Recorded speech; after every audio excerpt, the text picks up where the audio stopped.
Hello, Professor. Can you hear me well? Hi, how are you? I'm all right. Nice to meet you. Nice to meet you as well, and thanks for accepting the invitation. All right, so welcome to my podcast. You are a world expert on language, and this will be the topics of today's conversation. So let's discuss language. I mean, a lot of people have the impression, I guess correctly, that language is one of the distinguishing features of humankind from the rest of the tree of life. So what is so special about language, in your opinion? I think the most amazing thing about language is its open-endedness, its creativity, and you can convey any kind of meaning that you want. The language gives you the tools to do that, and it doesn't really restrict the range of things that you can talk about. Um, so that's an amazing fact, given that we're finite beings with small brains. I mean, we know that brains are pretty amazing, but it's just a lump of meat in the head, and nevertheless, language sort of gives us access to an infinite set of meanings. Um, so if you think about it, all of the uh, most of the sentences in this conversation today have never been said before by anyone. Maybe some of them are similar to things that have been said before, but most of them are completely novel. Nevertheless, you and I know exactly what they mean. Uh, and it took, while it took effort to think up the thought, it takes no effort to put it in words. And so it's an amazing tool. As linguists, we try to understand how it actually manages to do that. And so the basic discovery about human language is that it is a very structured object. The sentences that I am using when I'm talking to you have an amazing structure that's kind of uh, fractal in a sense. You look at an overall sentence. It has what we call a syntactic structure. It's not just a sequence of words. The words have sort of bondage strengths and form constituents. When you look closer into the words, they are often made up of more than one part that has sort of a separable meaning. And you look at those parts, and you see they're made up of sounds, and the sounds have an amazing kind of structure. They're not just arbitrary. And so all the way down to the smallest sort of ingredients of the features of the sounds, it's a very structured object. It's a completely fascinating object. I don't think that there's anything else that has the complexity of a language and the fascination that it has because it's so central to our lives. So what is your theory concerning how we got to have these amazing capabilities? I mean, obviously you mentioned brains, but those are the result of a complex evolutionary process. What do you think there's a story, the story concerning language itself? Well, other than saying the sort of obvious thing, it's the product of a complex evolutionary process. Uh, we don't know much about it. I mean, there are people who think a lot about the evolution of language, but it's somewhat of a mystery. Our closest cousins don't have anything like it. We can assume that in the history of Homo sapiens, there were stages where, um, previous stages where maybe something like language was present and maybe it wasn't quite as complex, but that's all speculation because languages, especially before the invention of writing, don't leave any record. There's no fossils. We can find fossils of early Homo sapiens about other aspects of their culture, but language doesn't leave fossils. So our database is just almost non-existent about how language came into being. It's all speculation. And so So I certainly don't have a theory of it. I believe, because in general, I believe in evolution. I believe it's evolved, but I myself don't have a theory. You should have conversations with people who have theories, but you have to remember that they're built almost on thin air because there's not much data about it. Your area of research is in the branch of semantics. I mean, academic linguistics is traditionally divided into many sub areas, most notably syntax, semantics, and pragmatics. Can you please tell me what semanticists do? Yeah, semanticists particularly focus on the fact that linguistic expressions, things that we say, sentences, words, phrases, have meaning, and try to understand how the meaning that these structures have come about from the structure and assumed meanings of the parts. So basically, our basic question is, how do complex structures get to mean what they mean through their structure and the meaning of their parts? So it's like any science would try to take apart some structured object and understand how it works by looking at the parts and how they fit together.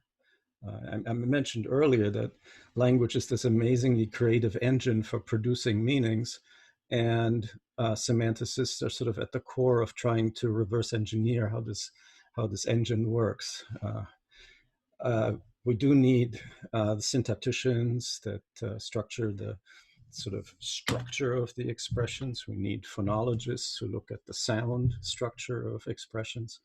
But we're at the core semanticist, try to figure out how the meanings come about. Right, so you try to explain how the meanings of the sentences can be derived in terms of the meanings of the constituent words and their syntactic arrangement. That's right. And did the enterprises of semantics manage to do that?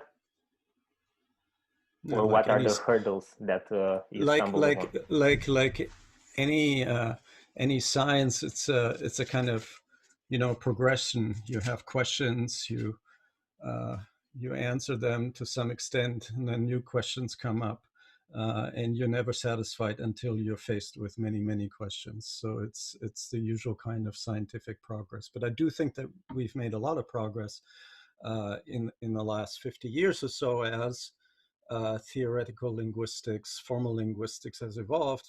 We've learned a lot about phonology and syntax, and we now have learned a lot about semantics as well. The obstacles are the same as in any science. The data are more complex than you can understand by just looking at them. So you need to sit down and work things out. Try to devise experiments. If you have questions that the easily available data don't answer, you need to do experiments. And in the case of language, one very important fact about the data that we have is that humans speak many different languages. There's probably around 8 to 10,000 languages currently spoken. And there's a few more that we have documentation about that were spoken in the past. So the database is gigantic, and so there's lots to do. That's sort of the plight of any scientist is too much data. But yeah, I think that we continue to make progress. And how is the case that a human brain, which is more or less similar across cultures, is able to pick up language at an early age, regardless of the input that it receives from the parents? I mean, for one, I am from Romania. I managed to learn the language of my parents by hearing them speaking. I have friends from all over the world. They are Homo sapiens as I am. So what is the best theory that explains our capability to learn languages regardless of their many forms that we find in our cultural landscape? So most people in my research community assume that there are pathways in the brain that are just part of the human endowment, human genetic endowment, that makes it relatively easy for children to learn language. It's in fact extremely impressive how much very small children learn about their native language, how fast they get competent. I'm a father of two children. They're now adults, but at the point when they were acquiring language, so from 0 days old to about 4 years old. At that point, they pretty much command the language perfectly. They were pretty helpless in most physical senses, but also actually cognitive senses. Little children are not very smart, and so one kind of anecdote that I like to use is, there's a very simple device uh, that tracks information and conveys information, which is the clock, the analog clock. Um, and the lives of little children especially in Western societies, are governed by the clock. It's like, when is it time to go to kindergarten? When do you need to be inside for lunch or dinner? And so the clock is like an essential part of their world. But children find it enormously difficult to learn how to read clocks. It's a very simple object. The structure is trivial, basically. And it's super important in their lives, but they can't learn it. So it takes a lot of effort. There are all these books that teach children analog clocks for little children, sort of children's books. And I have sort of a collection because we use them to teach the clock to our children. At the very same time, children learn in a much more complicated object, their native language, which is just open-ended, very complex, infinite set of meanings, not the small set of meanings that you get in a clock. And they don't need to be taught this; they just absorb it. So it can't be that children are just super smart, because they're not. And so the fact that they acquire a language as if it's just there, I think means that their brains are prepared for it in a way that they're not prepared for learning the clock. So that's why I think it's a very good guess that the brain has a structure that makes language learning easy. So you so you think that language is more or less a biological adaptation, just like Steven Pinker calls it an instinct, right? Yeah, I think that's a very good guess. I would find it very hard to explain how children are so adept at learning language while they're pretty much helpless in many other aspects of their early lives. If they were just ready, they were supercomputers. They'd learn everything at the same rate. We could just say that we just haven't understood how much of a supercomputer the human brain is right after birth. But the facts are just different. Language is the most complex thing in human culture and in the human environment, and they learn it without any effort and very quickly when they're really quite stupid in other regards. So there must be something special about language in the human brain. That is kind of, I think, the null hypothesis given the data. Again, I this is just my educated guess because I work with the object language. I don't study acquisition. I am not an evolutionary biologist, so this is just what I think must be true. If it's not, it doesn't actually affect what I do because I study the object and its properties, and it is there no matter how it got into the human brain. Right. So semantics is in the business of dealing with the meanings of linguistic expressions, whether they are words, sentences, and other things of this sort. Let's try and dissect one of these cases, the meanings of simple words. A lot of people, when they are discussing meanings of words, they just say you have to look in the dictionary for the meaning. What do you think about these sort of replies? I mean, why would you study the meanings of words? We have perfectly fine dictionaries in the bookshelves. Yeah, I don't think they're very good, actually. I think it's actually an impossible task to define the meaning of a word. It's, in some cases it might be very simple, but in others it's virtually impossible. There's a nice case study in a book that a former student of mine wrote, Paul Elborn. He wrote a book as a slim guide to meaning. There's a sort of Oxford, very slim books that Oxford produces called the Slim Guides, and so he wrote one. I read it last year. On semantics, and the first chapter, in fact, studies whether we could give a definition of the word chair, and it's sort of pages and pages of obvious attempts, and they pretty much all fail.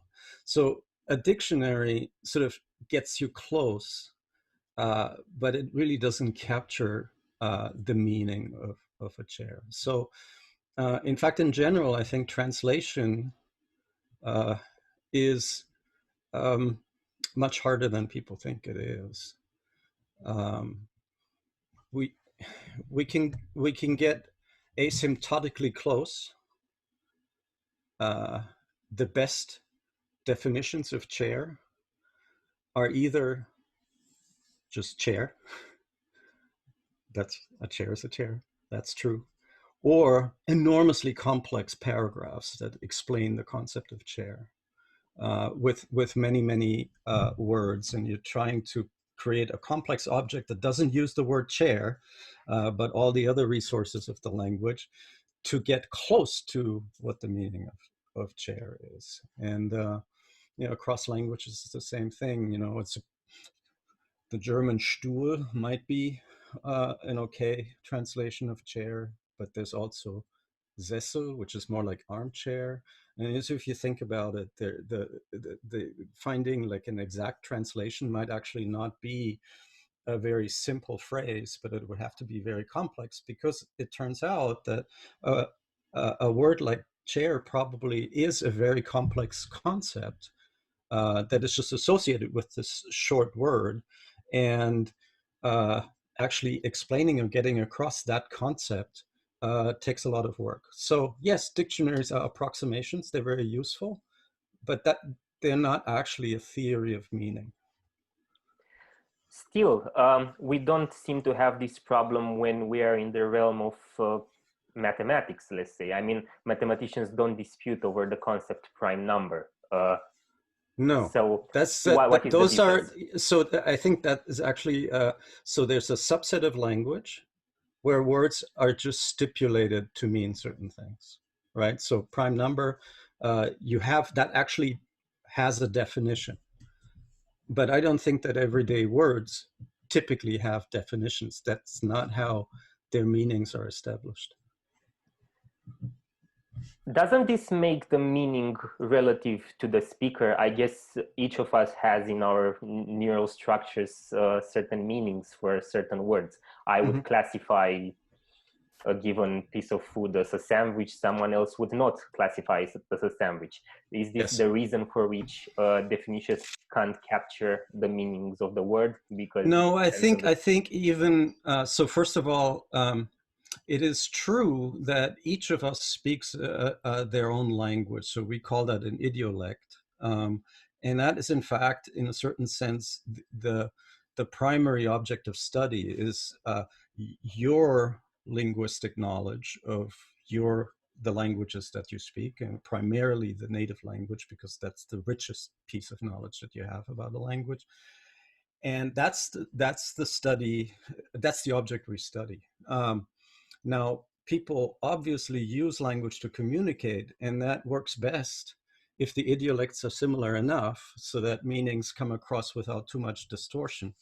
So they're approximately the same meaning.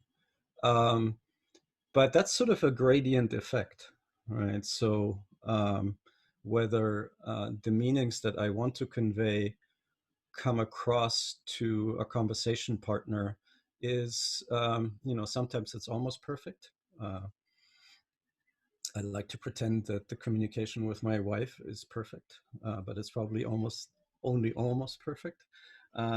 My communication with you, is somewhere down the line. If I meet somebody who doesn't speak English and I don't speak their language, communication will be almost nonverbal. And almost impossible. And between that, there's a huge sort of gradient. And yes, so I think that a consequence of this is that while in the sort of artificial, the formalized subparts of language, like mathematical language, we can reach 100% of communication, of successful communication. In real life, even when people share, most of a language, communication is always less than 100%. That's true.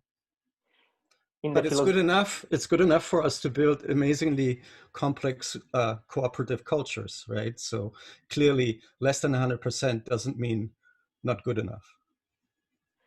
Our conversation so far has an internalist flavor. I mean, we discussed personal meanings that we associate with various concepts, but in the philosophical literature, I guess, starting with Gottlob Frege, a lot of people think that if meanings were private to the user, communication will be almost impossible. Do you think that the meanings of words are actually complex internal mental structures, or they are out there in the external world?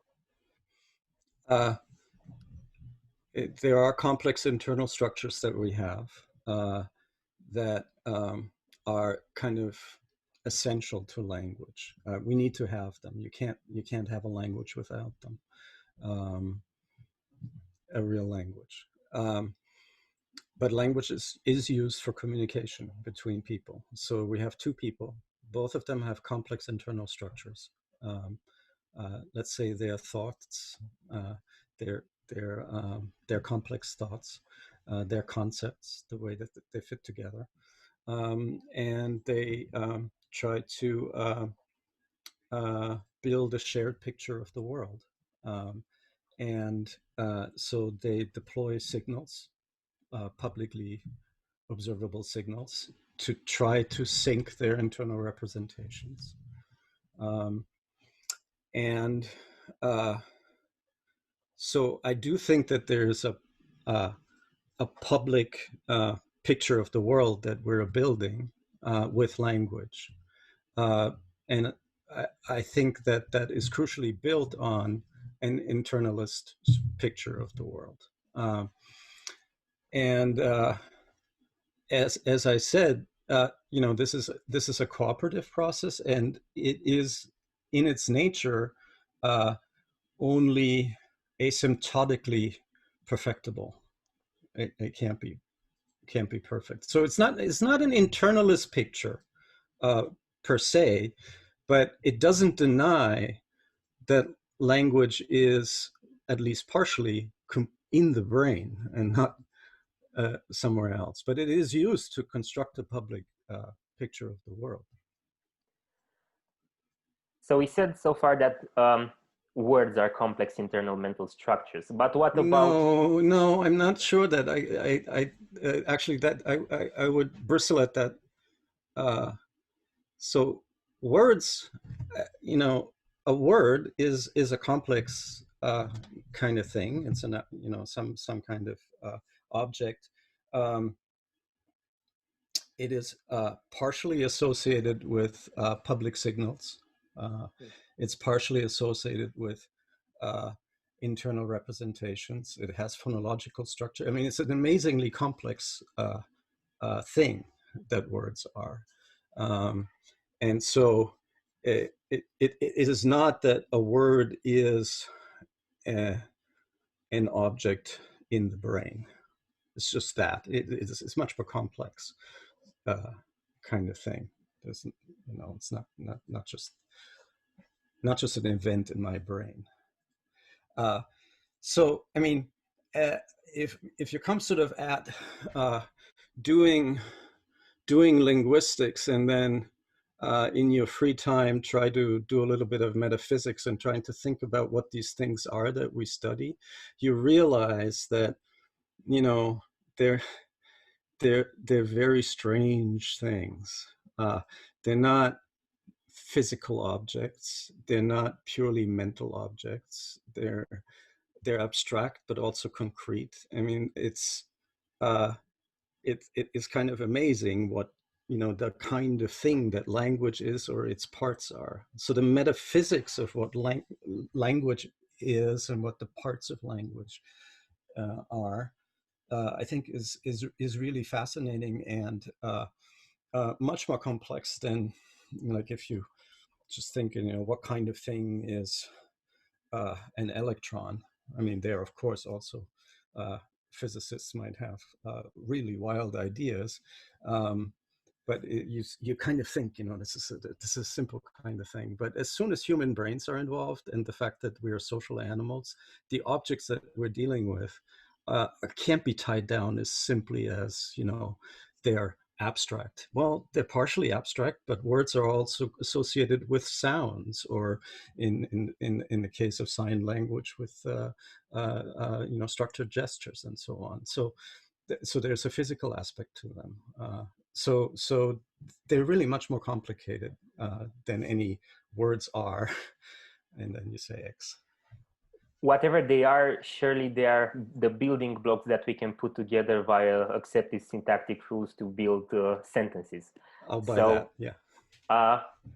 What do you think is the meaning of a sentence? I guess a lot of students that study logic for the first time are surprisingly taught that the meaning of the sentence is its truth value. It's either true or false. At least that's what it denotes. I was a bit puzzled when I was in my first year of study when I heard that, because it seemed to me that both 2 + 2 is 4 and Paris is the capital of France have the same meaning. Yeah. What do logicians mean when they say that sentences refer to their truth value? I think it is, well, I mean, refer to is a technical notion, right? So it's whatever the people who use it define it to be. Refer to is more like prime number. It's a defined notion, and you need to ask the people who use it what they mean by refer to.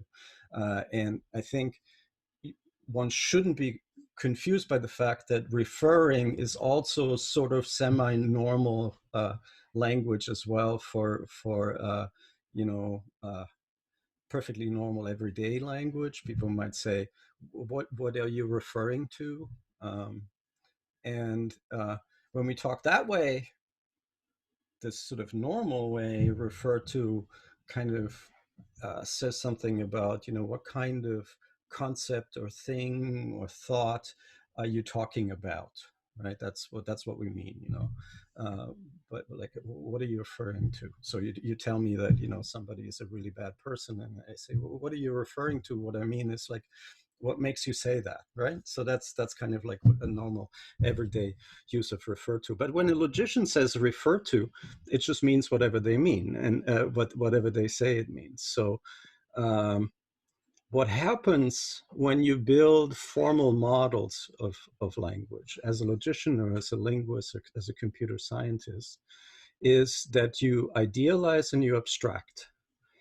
And so when logicians have a pairing of sentences with truth values, that's because they want to abstract enormously from the complexity of meaning.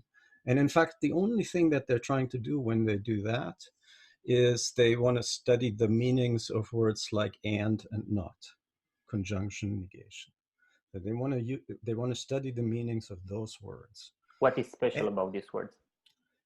that what I think the hypothesis when people do that kind of logic, sometimes called propositional logic, they think that the words like and not do this abstraction from the fullness of meanings of the sentences that they combine to only look at the truth value of the sentences. So it's not that the sentences that and not look at don't have rich meanings, but and not only see the truth values. And so what and does, it takes two sentences. And what it says is, if the two sentences you give me are true, then the combined sentence that I make will be true. That's all that and says, right? And it completely ignores anything else about the meaning of the two sentences, right? So and says, whatever the meaning of the sentences is, I don't really care about that. I only tell you if that full meaning that the first sentence has is true, and the full meaning of the second sentence that the second sentence has is true, then the sentence that I make out of the two will be true, right?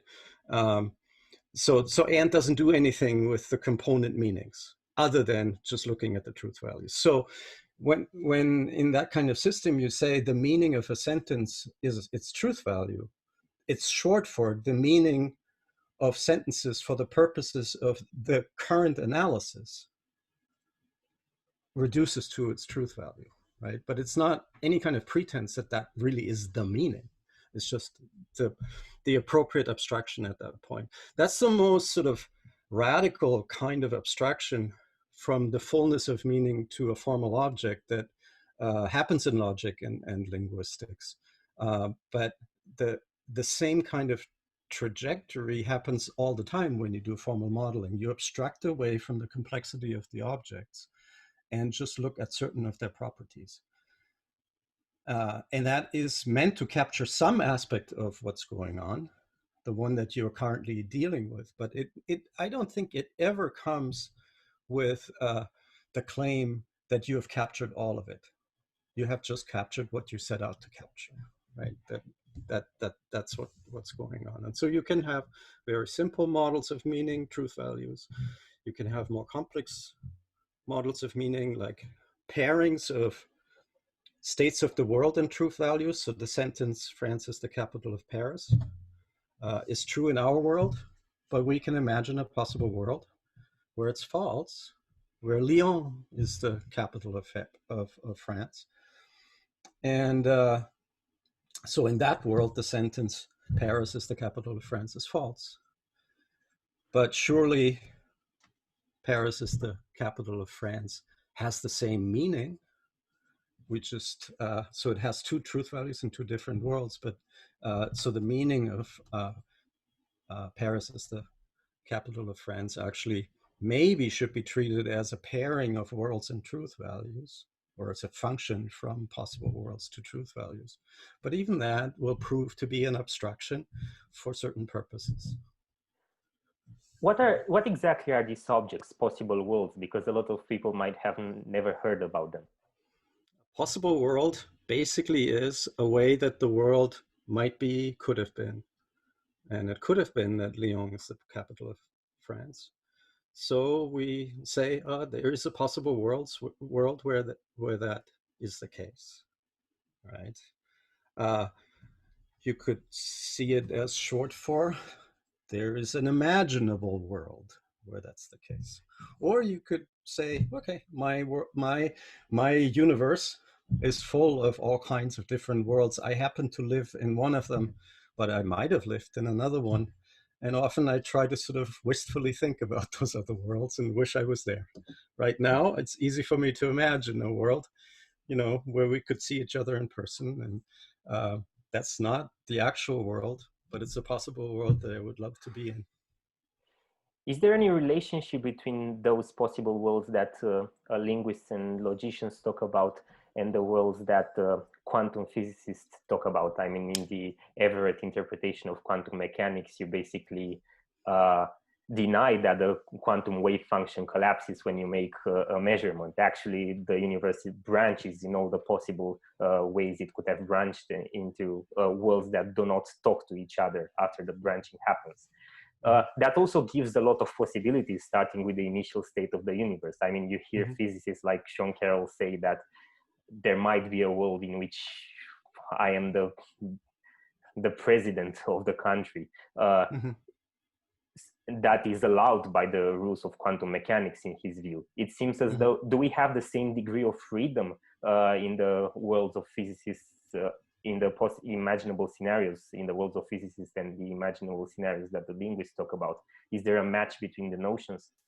Or they're not identical. I think, one way of looking at it is that the set of possibilities that people in logic, philosophy, linguistics deploy strictly contains the many worlds that the quantum mechanists think about. So, I mean, one of the constraints on the many worlds of quantum mechanics is that they have to be physically possible worlds. So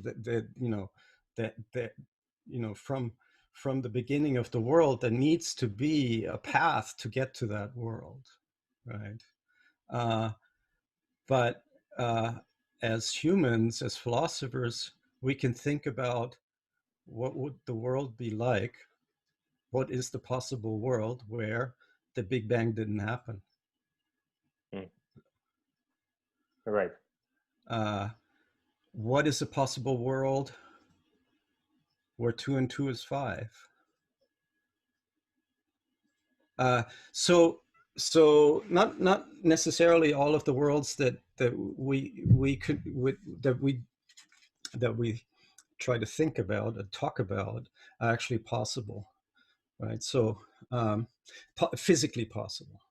So it could be that the possible worlds that we talk about sometimes contain more than the physically possible worlds. In fact, many people who deploy possible worlds as modeling thinking about possibilities and talking about possibilities think that there are sort of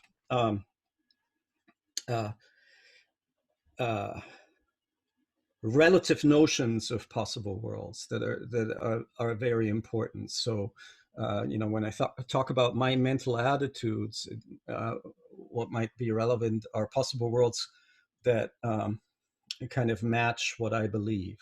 And there might be possible worlds that match my desires, and they're not necessarily the same because I believe that not all my desires will be satisfied, and so on. So there are interesting relationship between kinds of possible worlds or sets of possible worlds, and the sets of possible worlds that describe what is sort of physically possible is just possibly one kind of possible world. But I think there is reasonable to think that maybe there's a pretty close match between, say, the worlds in the Everett interpretation and the worlds that we deploy in semantics. There are certainly philosophers and linguists who have thought that David Lewis, who is was one of the big champions of using possible worlds in the analysis of thought and the analysis of language, took the many worlds interpretation of quantum theory very seriously, and did think that there was a strong connection between. I mean, for starters, she really believed that these possible worlds that we might imagine are actually real, concrete objects.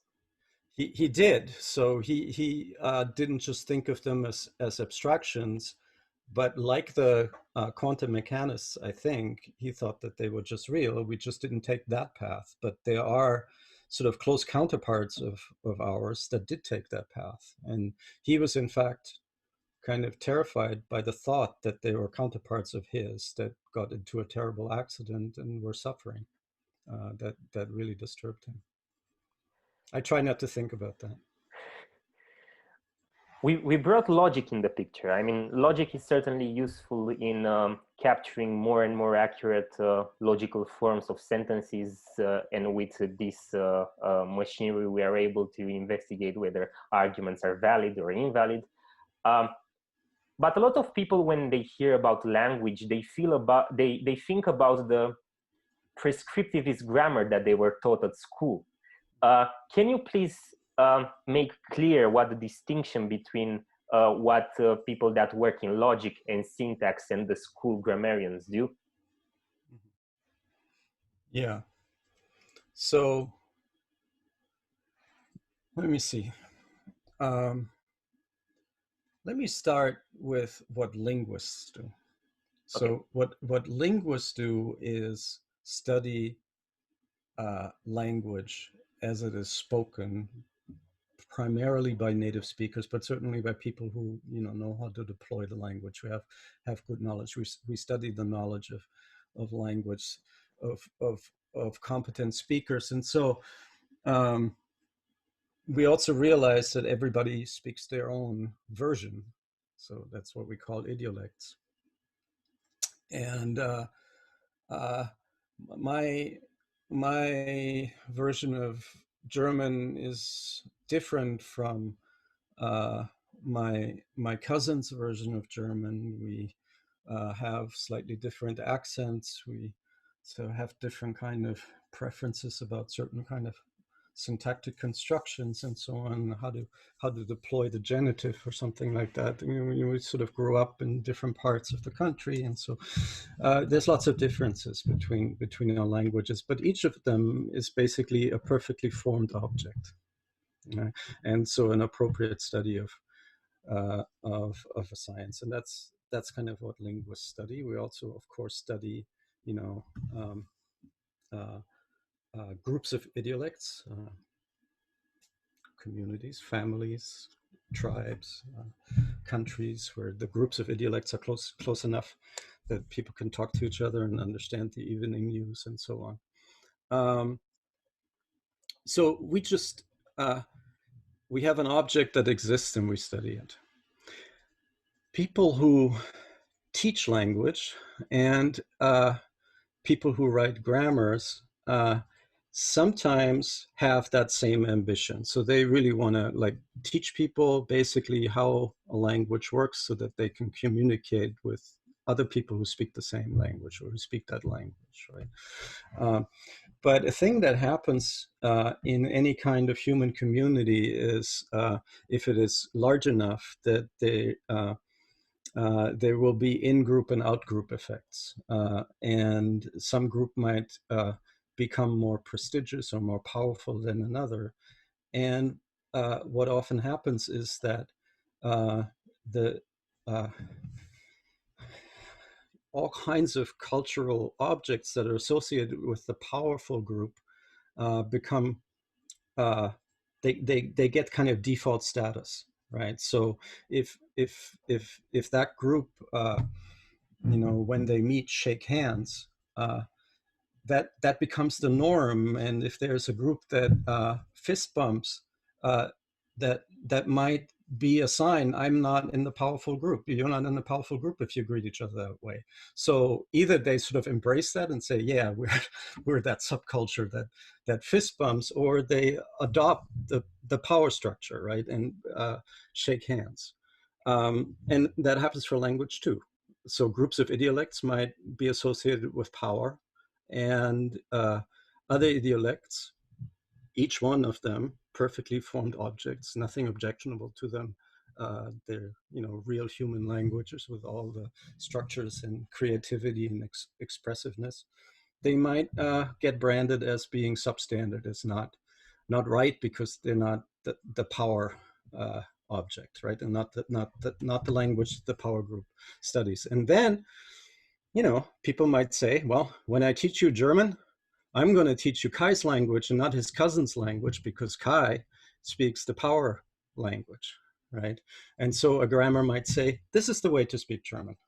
You need to use the genitive in this case rather than the dative.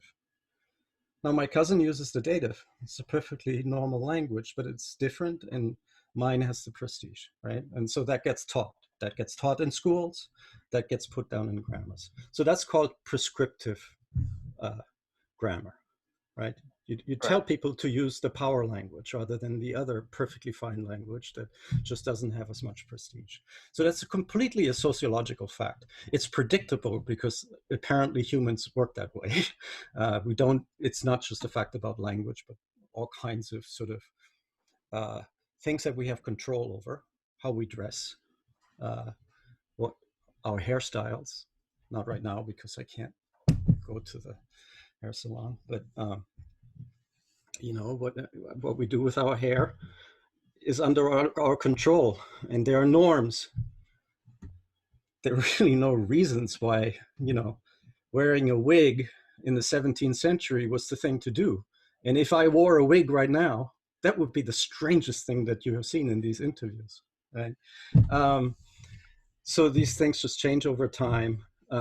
From a scientific point of view, this is sociology, and it's important because sociology is real. All right.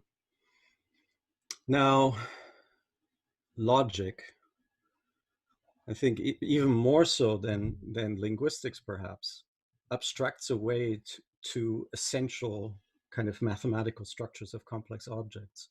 And so it logic just looks at what's there and abstracts away.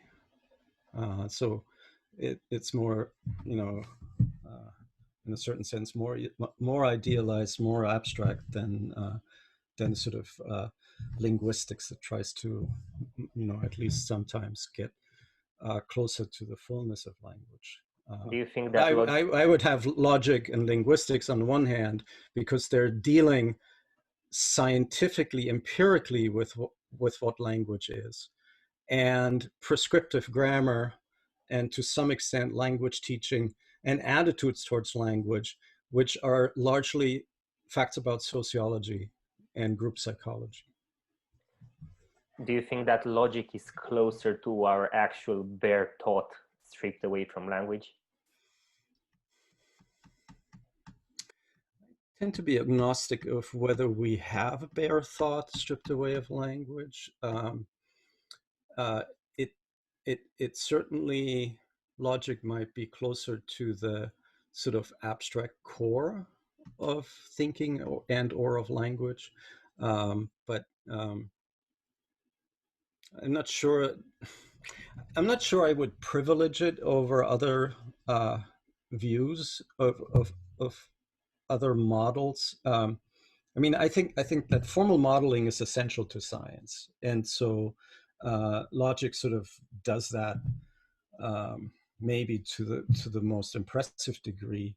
But we do it in everyday empirical linguistics, theoretical linguistics as well. We don't call it logic, maybe because we're trying to be closer to kind of the richness of the data than logicians. Is a higher level of abstraction. It's just looking at very simple mathematical structures, but I don't think that means they're closer. They just have maybe a more purified view, like abstracting away from more of the richness of language. Certainly, something like propositional logic or first order predicate logic abstracts away from just about everything about language to some very, very abstract features. I'm not sure I would call them core. It's just very, very narrow perspective. Perfectly legitimate. The meanings of and not and or and every and some and no. Those are some useful words to know the meanings of. And then it turns out that when you study them, you can abstract away from a lot. So you do that. Let's discuss one of these words. I mean, you haven't mentioned it in your enumeration, but a lot of logic textbooks try to account for the simple word if. So in a first logic course, students are taught that if you have a conditional sentence, typically using the English gadget if P then Q, this whole sentence is assigned the truth value true if and only if either P, namely the antecedent of the sentence, is false or the consequent is true. and most people stop at their first logic course. This is called the material analysis of the conditional. Yeah. What do you think about the reach of this analysis? It can reach a little bit. It's actually a perfect example of how abstraction works. So, we talked about how you can model the meaning of and as basically something that takes the fullness, two sentences with their full meaning and just says, okay, I'm only responsible for the truth values, and my rule is if both are true, then the whole thing is true, otherwise it's false, right? That's a very simple meaning for and you can get a long way in the study of conjunction like and with that perspective. It's certainly possible to quibble with it, but it's possible. Similarly for negation, not simple rule is not looks at the truth value of the sentence it operates on, and if that sentence is false, then the negation is true. If it's true, then the negation is false. It gets very close to the notion of negation, I would submit, and maybe that's really is all there is to it. So now if doesn't look syntactically like a conjunction, so and goes between the two sentences, if goes together with one of the sentences, and then the second sentence comes in. So, if it rains, we won't have to picnic, rather than, it will rain and we have to picnic, right? So the syntactic nature of if is different. But certainly, once you are sort of flush with the satisfaction of having analyzed and not, you think, let me try my hand at if, right? And if you do that, and that's, the early Greek logicians were sort of impressed by their results. They said, okay, let's try this with if.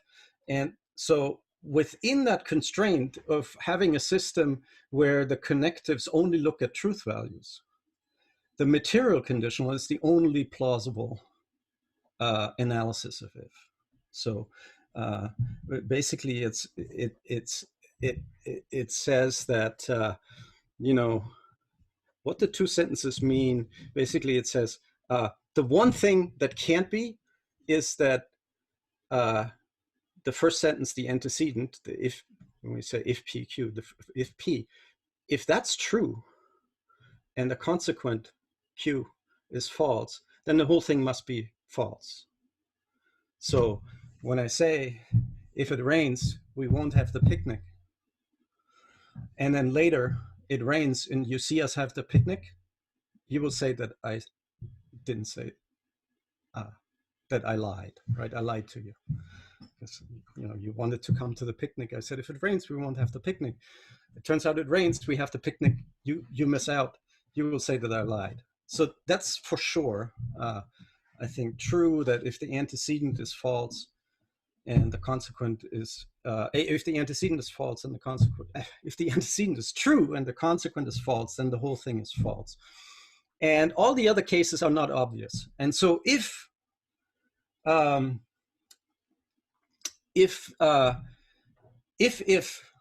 just operates on the truth values, then the material conditional is the right analysis, right? So at a very high level of abstraction, the material conditional is the right analysis. But that's only really if you say it only looks at the truth values. And most of the people who work on conditionals think that that's not true. It doesn't work at the same level of abstraction that and not do. It lets in more of the meaning of the sentences into its workings. And so the material conditional is the appropriate abstraction for propositional logic, but that doesn't capture the full meaning of if. And so we need to sort of, ratchet up enrich the abstract models to get closer to the meaning of if. And there's been lots and lots of attempts to do that. And they have sort of diverged. And it's amazing for such a, you said it's a simple word. Well, it's simple in form because it's very small. but it has turned out to be one of the most intractable words in the study of meaning. So, you know, I mean, like, roughly speaking, half of my journal articles have been about the word if, or, you know, close enough. And I can't pretend that that I'm confident that I know the truth about it. I'm not sure that the viewers that have never encountered the analysis of if are aware of the apparent paradoxical implications that the analysis carried out. I mean, of course, you mentioned the intuitive case where starting with a truth and reaching a falsehood should automatically assign falsehood to the whole conditional. But this same analysis, I mean, if we are forced to plug truth values in the truth table of if, we would be expected to say that if the antecedent, namely P, is false, then the consequent is either true or false, then the whole conditional turns out true. And this would have the implication that the sentence, if I have a lot of hair on my head, then I am the president of the country. This will be a true conditional. I mean, how can people be content with this state of affairs? Because there were people that defended this analysis. Yeah, so I mean, there still are people who defend something like this analysis, but what they're really defending is the following.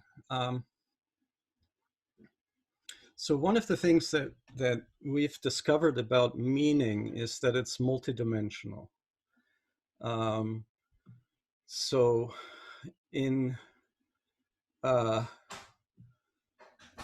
you know, pretty much any sentence that you and I are exchanging here, you could say that you know, partially, you know, each of them makes a claim about what the world looks like, that you could sort of treat in a system that associates with each sentence kind of a mapping between the states of the world, so possible worlds and truth values. But there are also signals about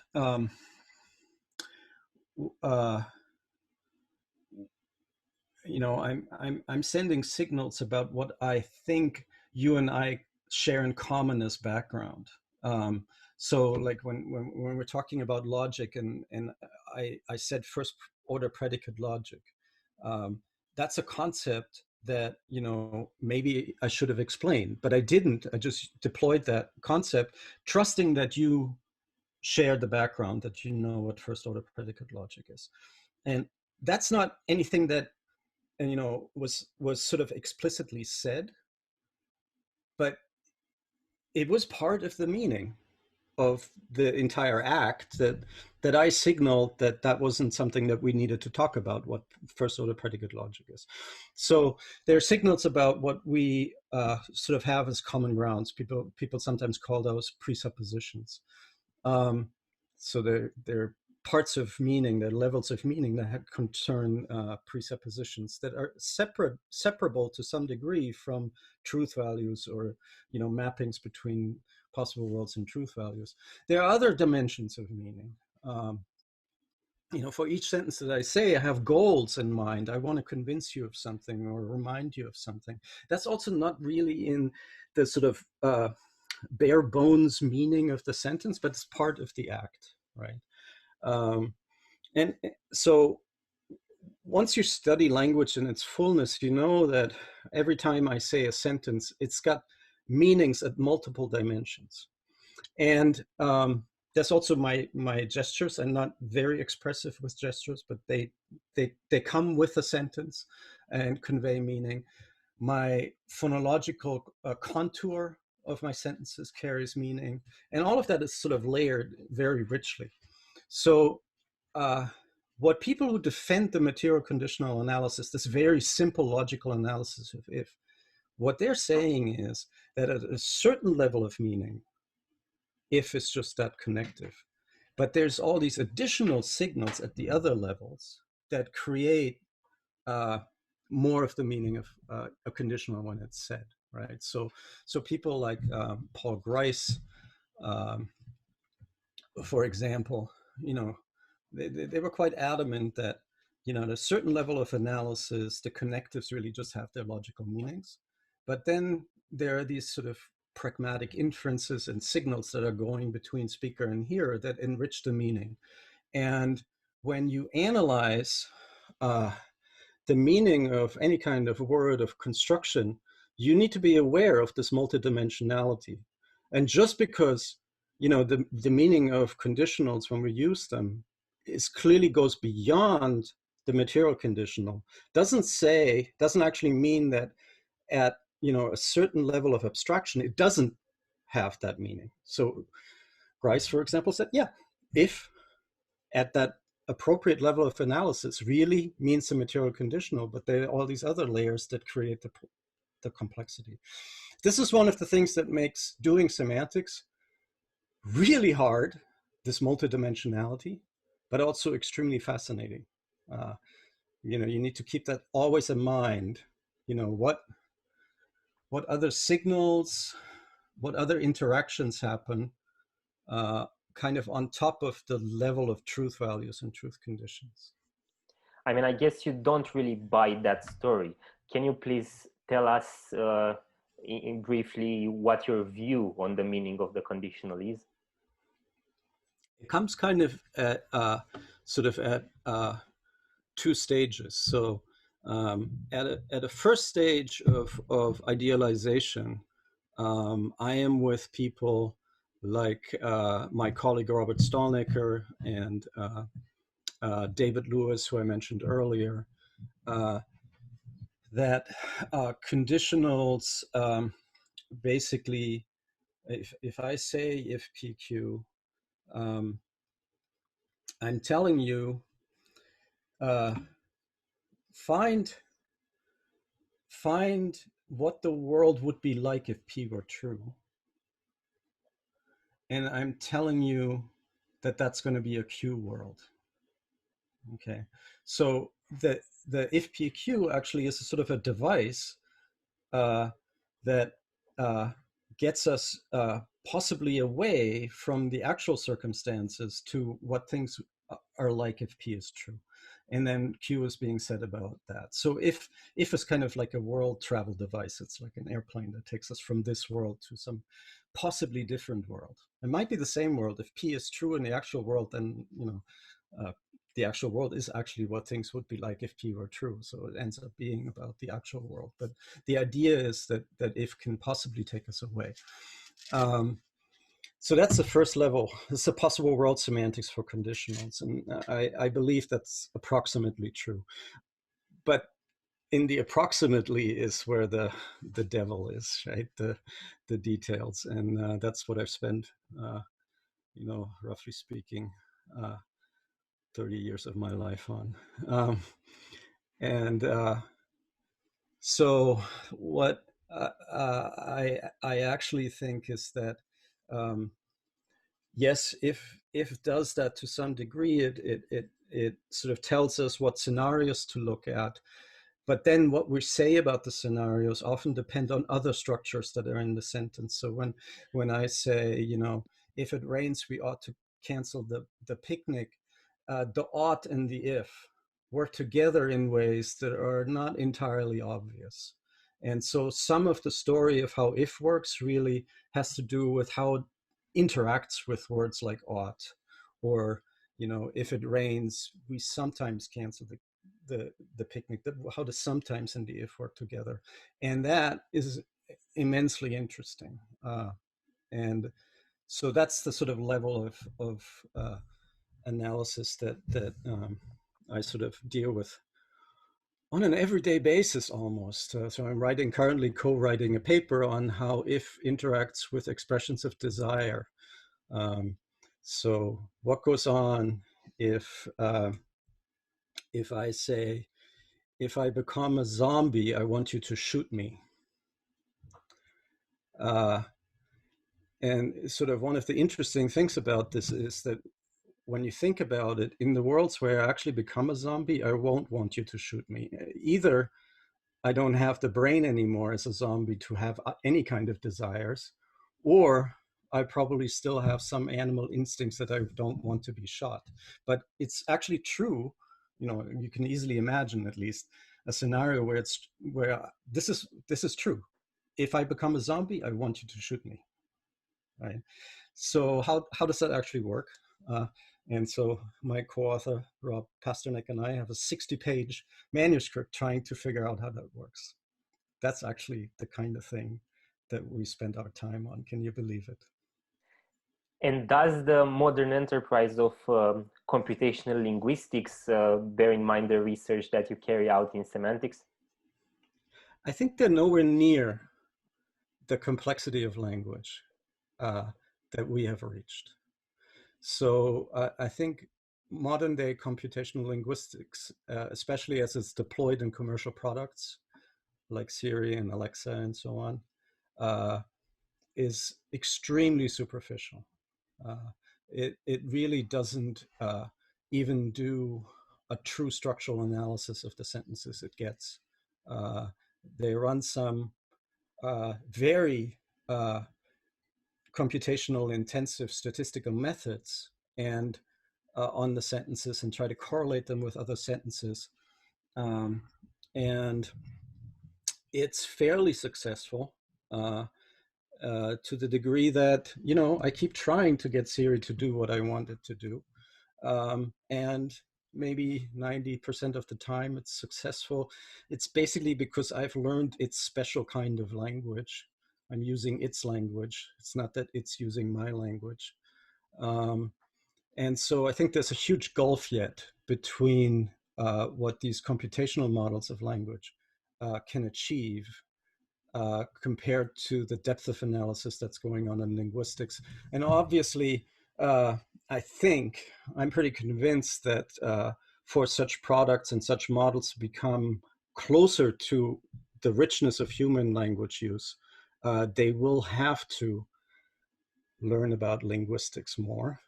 And I'm happy to say that we have former students, PhDs, who work at the AI data science departments of Facebook and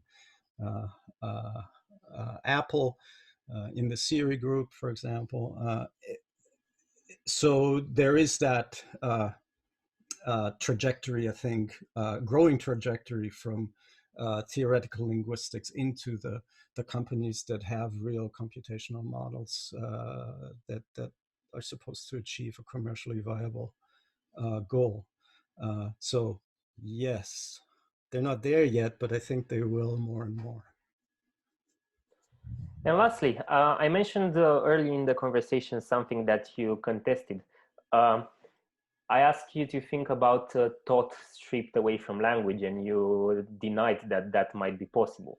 But still, let's discuss very briefly, and we'll end it with this, the relationship between thought and language. A lot of people think that our language actually shapes how we perceive the world. A lot of them take it to the extreme in which our very cognitive categories are a result of our linguistic categories. I guess the linguistic consensus is that this very strong form of what is known the Sapir-Whorf hypothesis is not accepted. But can you please give us your thoughts about the, I don't know, the plausibility of the some watered down versions of this idea? Yeah, some watered down versions are easy to imagine. And so it could be that certain complex thoughts are easier to construct in one language than another, and vice versa, because of parts of the structural differences between the languages. And maybe the structure of the lexicon, famous example of some language that has sort of separate simple words for light blue and dark blue, whereas English just has blue, or the more complex light blue and dark blue. And people have found in experiments that speakers of a language that has the sort of simple lexical opposition between a shade of light blue and a shade of dark blue are milliseconds faster in distinguishing the colors. So it has some effect on some laboratory measures. But this is something about ease and speed. There's no principal barrier. So I can tell these shades of dark blue and light blue apart, even if my language doesn't have two different words for them. I can tell that they're different. It might not snap at me as quickly as for a Russian speaker in this famous experiment. But it's not that this aspect of the world is inaccessible to me because I have the concept. Well, I mean, I do have the concept light blue and dark blue, and maybe my visual system has those categories even without my without my language. But this sort of ratchets up the level of complexity. So I talked about difficulties in translation, but it's important that I also talked about how matching meanings is an asymptotic process. So if you throw the full resources of a human language at a problem, you will be able to get as close as you want to the meaning that you want to convey. It might be a very complex kind of thing. And if the meaning is something, super rich, maybe the best I can do is write a poem, but it's still accessible, with language. And so my opinion, I mean, first, I'm aware of the laboratory research that shows differences in ease and speed. But I'm not aware of any research that corroborates that your language limits your thought.